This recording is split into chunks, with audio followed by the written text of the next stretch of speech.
행복한 하루를 여는 아침 묵상 10월 4일 화요일 아침입니다. 오늘도 새날을 허락하신 주님께 감사하며 믿음으로 살아내시는 하루 되기를 소망합니다. 열왕기하 15장 말씀을 함께 읽도록 하겠습니다.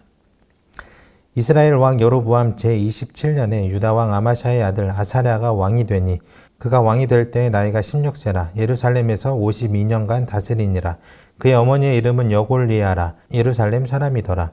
아사랴가 그의 아버지 아마샤의 모든 행위대로 여호와 보시기에 정직히 행하였으나 오직 산당은 제거하지 아니하였으므로 백성이 여전히 그 산당에서 제사를 드리고 분향하였고 여호와께서 왕을 치셨으므로 그가 죽는 날까지 나병 환자가 되어 별궁에 거하고 왕자 요담이 왕궁을 다스리며 그 땅의 백성을 치리하였더라. 아사랴의 남은 사적과 행한 모든 일은 유다왕 역대 지략에 기록되지 아니하였느냐.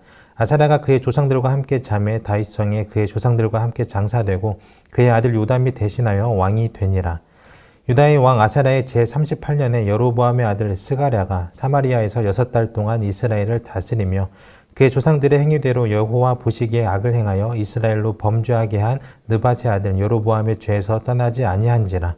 야베스의 아들 살룸이 그를 반역하여 백성 앞에서 쳐 죽이고 대신하여 왕이 되니라. 스가랴의 남은 사적은 이스라엘 왕 역대 지략에 기록되니라. 여호와께서 예후에게 말씀하여 이르시기를 내 자손이 사대 동안 이스라엘 왕위에 있으리라 하신 그 말씀대로 과연 그렇게 되니라. 유다 왕 우시야 제39년에 야베스의 아들 살룸이 사마리아에서 왕이 되어 한 달 동안 다스리니라. 가디의 아들 므나헴이 디르사에서부터 사마리아로 올라가서 야베스의 아들 살룸을 거기에서 쳐 죽이고 대신하여 왕이 되니라. 살룸의 남은 사적과 그의 반역한 일은 이스라엘 왕 역대지략에 기록되니라. 그때 므나헴이 디르사에서 와서 딥사와 그 가운데에 있는 모든 사람과 그 사방을 쳤으니 이는 그들이 성문을 열지 아니하였음이라. 그러므로 그들이 그곳을 치고 그 가운데에 아이 벤 분열을 갈랐더라. 유다왕 아사랴 제39년에 가디의 아들 므나헴이 이스라엘 왕이 되어 사마리아에서 10년간 다스리며 여호와 보시기에 악을 행하여 이스라엘로 범죄하게 한 느밧의 아들 여로보암의 죄에서 평생 떠나지 아니하였더라.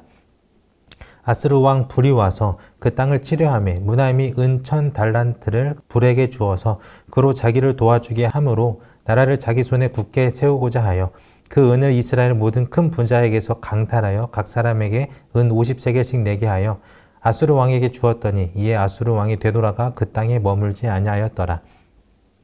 므나헴의 남은 사적과 그가 행한 모든 일은 이스라엘 왕 역대 지략에 기록되지 아니하였느냐.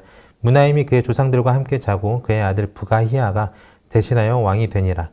유다의 왕 아사랴 제50년에 므나헴의 아들 부가히야가 사마리아에서 이스라엘 왕이 되어 2년간 다스리며 여호와께서 보시기에 악을 행하여 이스라엘로 범죄하게 한 느밧의 아들 여로보암의 죄에서 떠나지 아니한지라. 그 장관 르말랴의 아들 베가가 반역하여 사마리아 왕궁 호이소에서 왕과 아르곱과 아리엘을 죽이되 길랏 사람 50명과 더불어 죽이고 대신하여 왕이 되었더라. 부가히야의 남은 사적과 그가 행한 모든 일은 이스라엘 왕 역대지략에 기록되니라. 유다의 왕 아사랴 제52년에 르말랴의 아들 베가가 이스라엘 왕이 되어 사마리아에서 20년간 다스리며 여호와께서 보시기에 악을 행하여 이스라엘로 범죄하게 한 느밧의 아들 여로보암의 죄에서 떠나지 아니하였더라. 이스라엘 왕 베가 때에 아수르 왕 디글랏 빌레셀이 와서 이온과 아벨벳 마아가와 야누아와 게데스와 하솔과 길르앗과 갈릴리와 납달리 온 땅을 점령하고 그 백성을 사로잡아 아수르로 옮겼더라. 우시아의 아들 요담 제20년에 엘라의 아들 호세아가 반역하여 르말랴의 아들 베가를 쳐서 죽이고 대신하여 왕이 되니라. 베가의 남은 사적과 그가 행한 모든 일은 이스라엘 왕 역대지략에 기록되니라. 이스라엘의 왕 르말랴의 아들 베가 제2년에 유다 왕 우시아의 아들 요담이 왕이 되니 나이가 25세라. 예루살렘에서 16년간 다스리니라. 그의 어머니의 이름은 여루사라. 사독의 딸이더라.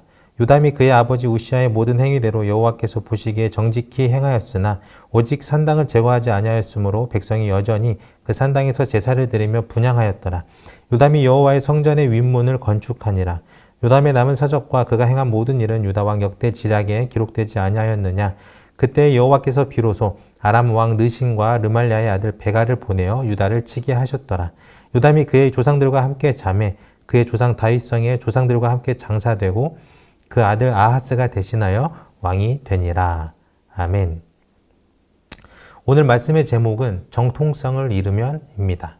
18절 말씀을 유절로 삼았습니다. 그는 주님께서 보시기에 악을 행하였다. 그는 이스라엘로 죄를 짓게 한 느밧의 아들 여로보암의 죄에서 일생 동안 떠나지 아니하고 그것을 그대로 본받았다. 15장 앞부분에서는 반란으로 인해 죽음을 맞게 된 아마샤의 아들 우시아라고도 불리우는 아사랴가 왕위에 오르게 됩니다. 그의 나이 16이었습니다. 그때부터 52년간 유다를 다스렸습니다. 아사랴 또한 아버지 아마샤와 같이 주님이 보시기에 올바른 일을 행하긴 하였으나 새로운 시대를 열지는 못했습니다. 무슨 이유에서인지 열왕기의 저자는 밝히고 있진 않지만 어느 시점에 아사랴는 나병 환자가 되어서 나라를 다스릴 수 없는 상황에 놓이게 됩니다. 격리된 아사랴를 대신해 왕자 요담이 왕실을 관리하며 나라를 다스렸죠.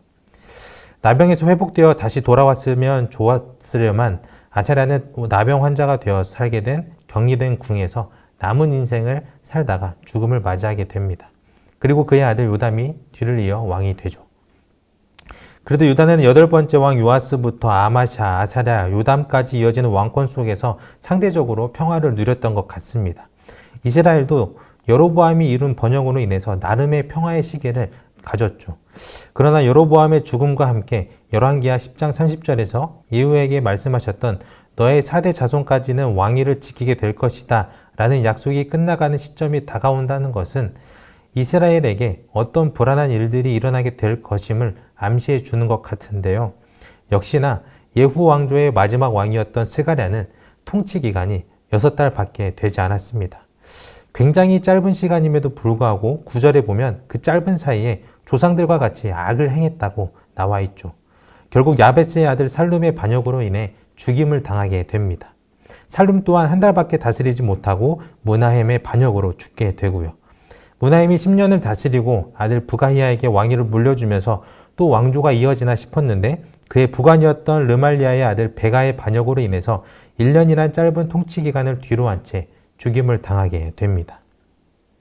이스라엘의 이 모든 일들이 유다 왕 아사랴 38년쯤부터 일어나기 시작했는데요. 아사랴가 죽기 전까지 5번의 왕이 바뀌었고 왕조가 3번이나 바뀌는 등 아주 혼란스러운 시기를 보내게 됐습니다. 베가 또한 이스라엘 마지막 왕 호세아의 반역으로 살해당하게 되죠. 그중 그나마 반역을 당하지 않았던 므나헴이 있었으나 므나헴은 왕권을 유지하기 위해서 막대한 은을 강탈해서 아시리아에게 바치는 무기력한 모습을 보여주기도 합니다. 이처럼 이스라엘의 마지막 시기는 힘도 비전도 잃어버렸던 혼란스러운 때였습니다. 그도 그럴 것이 이스라엘 역대 왕들의 목록을 보면 총 19명의 왕 목록 중에서 왕조가 8번이나 바뀌었죠. 무분별하게 일삼은 반역들로 인하여서 왕권의 전통성은 사라진 지 오래였고 정세에 대한 분별력도 흐려져 버린 이스라엘의 마지막 모습은 이제 남은 것은 주님의 심판뿐임을 깨닫게 합니다. 한 기사를 보게 됐는데요. 고3을 가르치는 어느 교사의 이야기였습니다. 이 교사는 1학기 때부터 2학기가 되는 것이 두려웠다고 합니다. 1학기까지는 수시에 내신 성적이 반영되기 때문에 수업에 참여하는 학생들이 꽤 되지만 2학기부터는 안 그럴 것이 뻔했기 때문이죠. 역시나 2학기가 되자 분위기 자체가 바뀌었다고 합니다. 수업 시간에 잠을 자는 것은 기본이고 노골적으로 영화나 예능 영상을 보는 학생들도 있었다고 합니다. 몇 년 전까지만 해도 수능 시험 때까지는 모두 집중해서 준비를 했고 교사와 학생들은 지금보다는 더 훨씬 끈끈했고 위로와 격려, 조언을 주고받았었는데 지금의 현실은 한마디로 말해서 교실이라는 공동체가 사라진 느낌이다 라고 말하더라고요. 더 심각한 상황이 있는데요. 2학기가 시작되면 학교에 학생들이 없어진다고 해요. 어떤 날은 3명이 앉아있는 날도 있고 보통 평균 10명 정도로 유지된다고 합니다. 왜냐하면 학생들이 학교에 나오지 않아도 되는 날짜를 치밀하게 계산하고 있기 때문이죠. 원래 있던 교회 체험 학습 제도와 코로나 이후에 생긴 가정학습 제도를 악용하여서 그 날짜 수만큼 학교를 벗어나고 있다는 겁니다. 심지어 이를 다쓴 학생들 중에서는 자퇴를 고려한 학생들에게 숙려해보라고 만든 학업 중단 숙려 제도까지 악용하여서 빠지는 학생들도 있다고 합니다.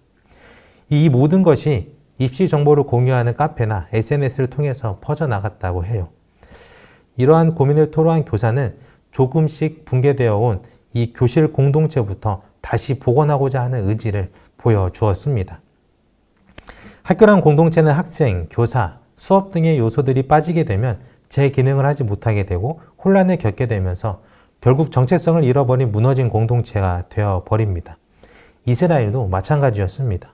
나라가 굳건히 서 있을 수 있도록 하는 왕권의 정통성은 사라져버렸고 가진 것들을 이용하여 스스로의 욕구를 채우기만 급급하다 보니 공동체를 묶어주는 신뢰와 사랑도 희미해져 갔죠. 어디로 어떻게 나아가야 할지를 분별해내지 못했던 왕들의 리더십으로 인해 하나님 나라의 백성이란 정체성은 잃어버리게 되었고 결국 심판 앞에 무너지게 되는 그러한 절차를 밟게 될 상황에 놓이게 됐습니다. 사랑하는 아침가족 여러분, 오늘날 혼란스러운 사회 분위기를 걱정스러운 눈으로 바라보고 계시지는 않은지요? 그 속에서 비전을 찾기가 어렵지는 않으신지요? 그렇기에 이 사회를 이끌어갈 리더들의 리더십을 위해 기도해야 할 때인 것 같습니다. 그리고 무엇보다 교회가 신뢰받는 공동체성을 이루어서 올바른 리더십을 본보이고 사회에 선한 영향력을 끼칠 수 있도록 기도해야 합니다.